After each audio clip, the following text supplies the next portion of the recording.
feel like ranting a little bit about life coaching because I think it's something that people need to take advantage of. I found it to be amazing and necessary in my life coaching. So my program it's a goddess life coaching program, and it's 6 months. I know people say it takes like 28 days or 30 days to create a habit, but for me, it took me about a year or two to get to the point where I'm confident enough in myself and with my family to start a business, to start, speaking my truth and whatnot. So my program is 6 months, and I got certifications from UK and some other stuff here, blah, blah, blah. But I think what really certifies me or makes me knowledgeable in being a life coach is my personal experiences in life coaching. Primarily the fact that I had a life coach for about a year, and that changed my life. It was transformative. Before I had a life coach, I had low self-esteem, lots of issues communicating, would never even would have thought to create something as powerful as Pussy Magic. Started sister circles, so it was an amazing transformative experience, which is why I'm all for it. And I'm going to shortly here be getting another life coach for the second part. Part 2 of life coach for me is basically getting out of the poverty mentality and making like serious money. So anyhow, I think just my life experiences, generally speaking,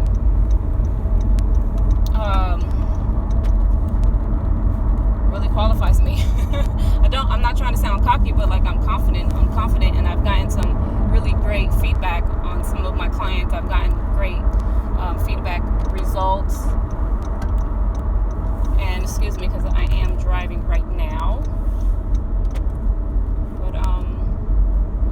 But yeah, I think African American women and all women of color, we really need to really consider therapy and life coaching and things that will help us to uncover the traumas that we have accumulated throughout life, to uncover the traumas that we've accumulated, to learn how to release it, to learn how to really take care of yourself, really for real.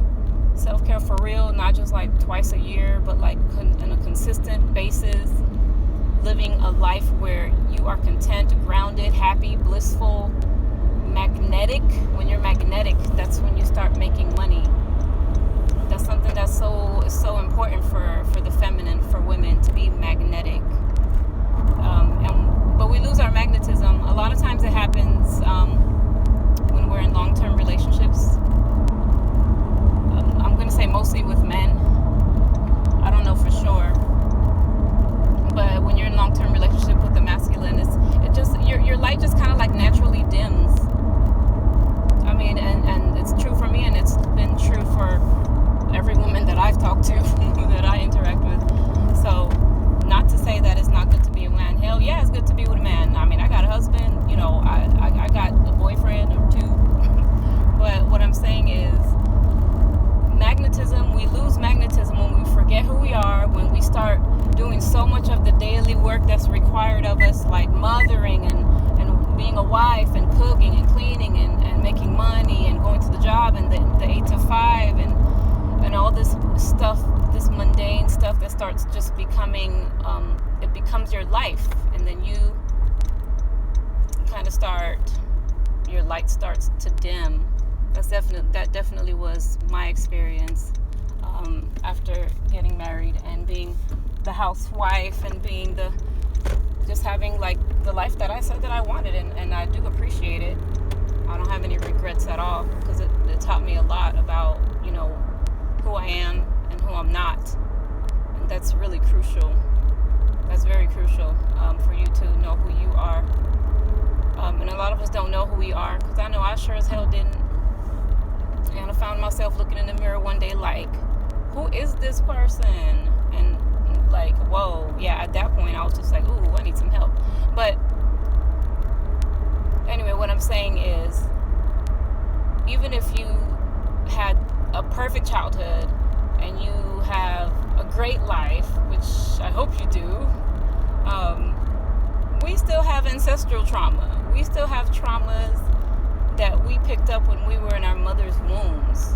We have traumas from all of the shit that happened to our grandmothers and great-grandmothers and great-great-grandmothers and great-great-great-grandmothers. We got a lot of fucking trauma. And for some people it's like minimal, and for others it's very extreme. And when it gets to the extreme, when you're traumatized so much, when it's so extreme, then that's when they start calling it mental illness. Which I personally, I mean, I get it, but I'm not all the way convinced that there actually is such a thing as a mental illness. And I say it because I've had the experience. I've had the experience of bipolarism, schizophrenia, hearing voices, multiple personalities. I've had it, and for me, it feels like I was at such a level where I was able to manage myself and still take care of my responsibilities. But all it really was the fact that I was not living my truth. I was not speaking my truth. I had all my throat chakra was all blocked up from my past and the shit that I experienced as a child and in my relationships. And like my family, like love them to death, but you know, I come from a dysfunctional ass family like many of us do. And it's so funny because when you think about the African American experience or any woman of color experience, born here in this country, or maybe the Caribbean and then came here, you know, how they say diaspora, we have very similar growing up stories. We have very similar upbringings, and that's really curious. It's really curious. I don't know what to make of that. But anyway, I guess what I'm saying is, if you think there's some kind of like mental illness going on with you, don't necessarily take in what Western doctors are telling you, because it could be just a spiritual awakening that's happening with you.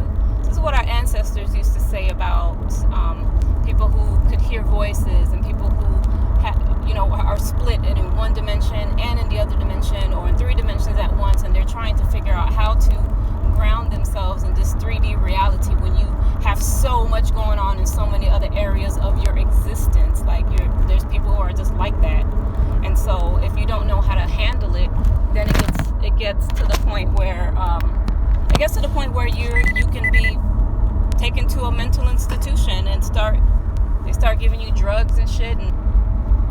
And Africans believe when you started hearing voices, or when you started having these kind of experiences, these out-of-body experiences or spiritual experiences, or like weird, crazy, like I don't understand what the fuck is happening to me experiences. Like, why do I all of a sudden don't want to do nothing that I said that I wanted to do? Like you follow all of your dreams and your goals, and then when you get there, it's like, I'm bored, I'm miserable, I'm unhappy. I'm gonna get it together. I just don't have to forgive me. But so why does that happen? So our ancestors used to say a healer is being born whenever somebody started having these spiritual experiences. In the West, they say it's a chemical mental imbalance, and we're gonna give you these drugs and these shots to try to correct the chemical imbalance in your brain. That's not what it is. I mean, maybe it is for some folk, but I know it's not for us. I know that's not the reality for us. The reality for us is we are being initiated into something new. Being initiated into a new aspect of who we are, a new aspect of our life. And it's important not to ignore the signs that your life is giving you, that, hey, you need to be doing something different. And if you start hearing voices, or if you start feeling depression or anxiety or whatever the fuck it is that you're feeling that you didn't feel before, pay the fuck attention. That's your life saying, hey, you turn left, but I need you to like go back and then make it right because something is off. So you need to pay attention to your thoughts and what the fuck is going on in your life. Just look around in your life and see what the fuck is happening. Everything around you is a reflection of you. Everything around you is a reflection of you. That sounds like, I don't know, so woo-woo or so like, yeah, easy to say, but in reality it really is. Like for real. Like for real, for real. So, anyway, I wanted to share that because I feel like we have the strong black woman syndrome, right? And strong black women, that's not really sexy. Like, yeah, you gotta be strong when you have to be strong. Fine, we all know how to fucking be strong. We've been strong for a long fucking time. We got that from our mothers, from our enslaved ancestors. Okay, cool. We know how to do that shit. We've mastered being strong black women. Now can we work on being feminine, beautiful, loving, caring, nurturing the way that we're meant to be? I don't know. I don't want to say meant to be because I feel like every stage of our evolution is necessary. So I think right now what I feel that's happening on the planet as far as the divine feminine is, it's a rebirth. That's why I say 2021 is the rebirth. 2020 seemed like almost like a labor. It's the rebirth. So basically, what is it that you need to do? Stop ignoring the shit that's happening around you and figure out what the fuck it is that you need to do. And when I figured that out, it was hella hard for me because I was confused, lost, didn't know who the fuck I was. Was doing some shit I didn't really want to do. I felt like I was trapped.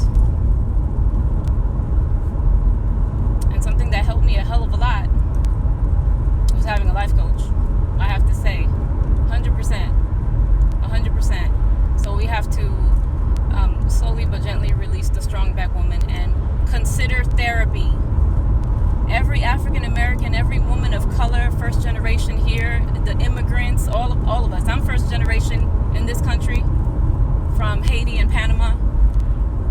All Mexican, first generation Mexicans, any woman of color, African Americans who've been here for generations and generations, any woman of color, consider therapy because we need it. Because guess what? We got PTSD. We all got PTSD. We all have PTSD. Why? Because we're black. 1, 2, we're women. 2, that's it. I mean, I can tell you 84 other reasons why we need to go to therapy, but here's a real basic one. We got post-traumatic slave syndrome. And that shit is so that shit is real. And we have to, it's not up to anybody to heal us but ourselves. Our ancestors did what they had to do. They did what the fuck they had to do to stay alive. And now it's up to us. How will you become your ancestors' wildest dreams? It's difficult doing that shit. It's difficult breaking out of your shell, breaking out of being inhibited, being introverted, which I don't think is anything wrong because I'm introverted too. But to break out of your comfort zone, that shit ain't easy. 100% free. For me, life coaching worked very well. It worked very well, and which is because I enjoyed the experience so much of having a life coach and how much I saw that it moved me forward in my life. I felt like it was like an acceleration in my life and an acceleration in my evolutionary process because I'm like, whoa, okay, so in just 1 year, I came from being miserable to being joyful, happy, blissful. I started having orgasms again. I started my own business. Like, I feel like I'm a great mom now, and always room for improvements, always room for improvement in every area of life, of course, but just seeing the acceleration of my growth having a life coach, that's the reason why I became a life coach, because I'm just like, wow, like, there's really is power in someone supporting you in a way that this person is trained how to support someone, not biased because they're not in your family, you know, like there's no ulterior motives. Like, life coaches, what they want to do is make your life better, and it's really simple. And you can't always do that with a family member. I don't know if you could ever do it with a family member because they're going to have a bias. They're going to have their very specific perception of you and how they view you. But a life coach is seeing nothing but your pure potentiality. And then all the stuff that you bring up, like, oh, I don't feel confident, or oh, I don't feel sexy, or oh, I need to lose weight, all that stuff, we see that as like, okay, like these are areas that we need to target, but we don't color who you are based on your issues. You know, we're not judging, we're just here to help. And I don't know, it was a great experience for me. And so I've had some great results too. I've had some women who have really, and men too. I haven't done too many men. I don't have too many men clients, mostly women, because my program is really kind of geared towards women, because it's just what I know. It's what I know best. Being a woman, being a mother. I have 4 babies. I got 4 of them. Married, poly, businesswoman. I'm a nurse. I'm a doula. So it's just my experience. My experience just really helped me to realize that I'm a good life coach, and I've gotten good results. So I think people should just definitely consider it. So anyhow, lovely, beautiful Black people, or any person of color, or any person, any human being on this live. Appreciate y'all joining me as I ramble and share my thoughts. My website is butterflybirthingdoula.com, and so I started Pussy Magic Incorporated last year, November 1st, 2019, and we're very excited for everything that we'll be doing in 2021. Is the rebirth of Pussy Magic. We actually just had a sister circle last Saturday, and that was amazing.